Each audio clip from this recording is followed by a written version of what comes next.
Salut à toi.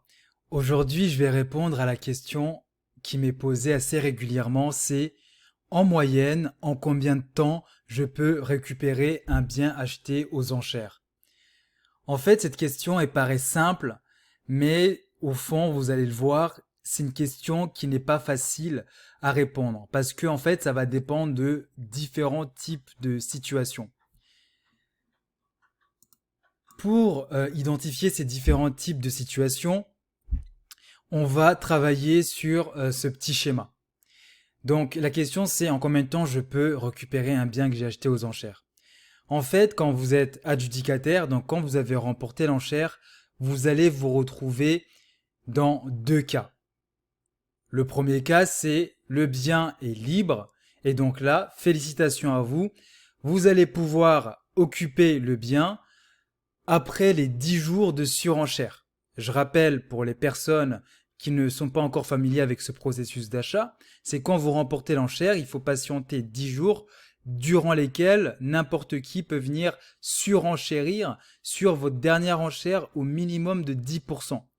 Donc si c'est le cas, malheureusement, votre bien sera remis en vente ultérieurement.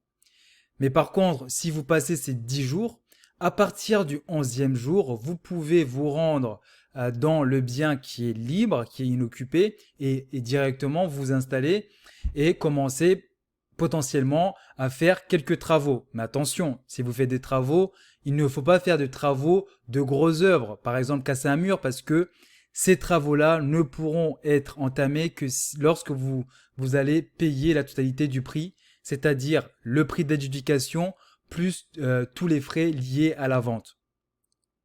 Donc ça c'est le premier cas. Donc le premier cas c'est très simple, le bien est libre, vous allez pouvoir vous l'occuper après 10 jours, 10 jours après l'enchère.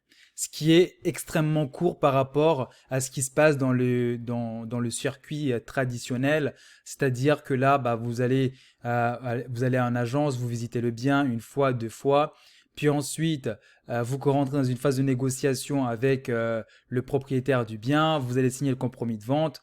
Ensuite, il faut patienter pour tout ce qui est préemption sur le bien, etc. Et après, vous devez aller chez le notaire. Voilà, c'est quelque chose qui est assez long, qui peut prendre entre 2 et 3 mois. Alors qu'ici, vous faites l'enchère, 10 jours après, le bien il est libre, vous pouvez aller l'occuper. C'est extrêmement rapide. Le deuxième cas de figure, qui est un peu plus complexe, c'est quand le bien est occupé. Donc quand le bien est occupé, là aussi, il y a deux cas de figure. Le premier cas de figure, c'est que le bien est occupé légalement, c'est-à-dire que la personne a un bail valide et que ce bail-là mentionne une durée de contrat et certaines conditions pour le rompre. Donc vous devez vous conformer à ce bail. Ce qui se passe, c'est que, admettons, si la personne est dans un bail non meublé, donc un bail qui se renouvelle tous les 3 ans, et que donc vous souhaitez récupérer le bien, il faudra le dénoncer 6 mois avant l'échéance de ce bail-là. Donc là, vous comprenez tout de suite qu'on n'est plus dans les mêmes délais de prise de possession de votre bien entre un bien libre et un bien occupé légalement. Donc potentiellement, si c'est un bail de 3 ans et que vous êtes en début de bail, bah vous devez patienter 3 ans. À part si, bien évidemment, dans ce bail-là, il y a ce qu'on appelle des clauses résolutoires qui permettent de casser le bail. Donc, le deuxième cas de figure, c'est quand le bien est occupé de manière illégale.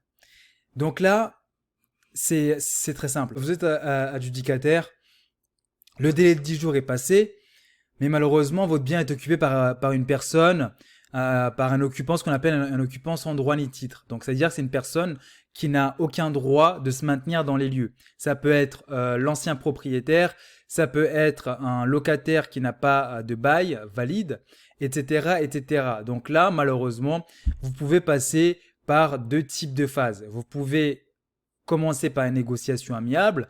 Donc là, vous allez discuter avec la personne, vous allez trouver un terrain d'attente pour que la personne libère les lieux. Ça peut aller extrêmement vite. La personne peut quitter les lieux au bout d'une semaine.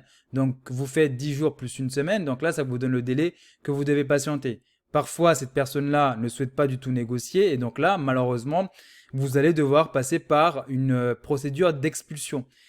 Qui dit procédure d'expulsion dit faire appel à un huissier qui va venir exécuter cette procédure d'expulsion. Donc là, au minimum, ce qu'on peut faire quand on passe par une procédure d'expulsion, c'est 6 mois. 6 mois où vous allez en fait laisser l'huissier travailler pour faire le nécessaire pour pouvoir donc assigner la personne pour qu'elle puisse partir, faire appel à la force publique pour organiser l'expulsion de la personne. Là-dessus encore, c'est les 6 mois, ça peut varier aussi d'autres types de critères qui peuvent potentiellement rallonger ce délai. Donc, comme vous pouvez le voir, en fait, il n'y a pas de bonne réponse. Ça dépend vraiment de type de bien que vous achetez, qui l'occupe, etc. En tout cas, si votre objectif, c'est d'acheter un bien pour pouvoir y vivre directement, je vous recommande vivement de vous orienter vers des biens libres. C'est-à-dire où vous patientez les 10 jours de surenchère, et puis s'il n'y a pas de surenchère, vous allez l'occuper au bout du 11e jour. Mais par contre, sachez que dans toute logique, ces types de biens, il y a beaucoup plus de concurrence. Donc, c'est des biens qui se vendent normalement à des prix quasiment similaires au prix du marché. C'est pas sur ces biens-là que malheureusement vous allez faire d'excellentes affaires. Voilà, donc j'espère que cette vidéo vous a donné un petit aperçu de ce que c'est que les ventes aux enchères et surtout de comment déterminer la durée nécessaire pour pouvoir prendre possession du bien. Sachez que pour ce qui est des biens occupés, comment gérer la procédure d'expulsion, la négociation amiable. De notre côté, on a développé un programme qui explique un peu ces différentes méthodologies. On rentre vraiment dans le détail pour expliquer comment gérer tout ça et surtout comment éviter de se faire plumer par ce type de procédure, notamment la procédure d'expulsion qui peut être assez coûteuse. Donc là, il y a toujours des astuces pour les faire, pour que les frais soient supportés par d'autres personnes ou d'autres organismes. Si vous avez aimé la vidéo, n'hésitez pas à liker, à partager et surtout à vous abonner.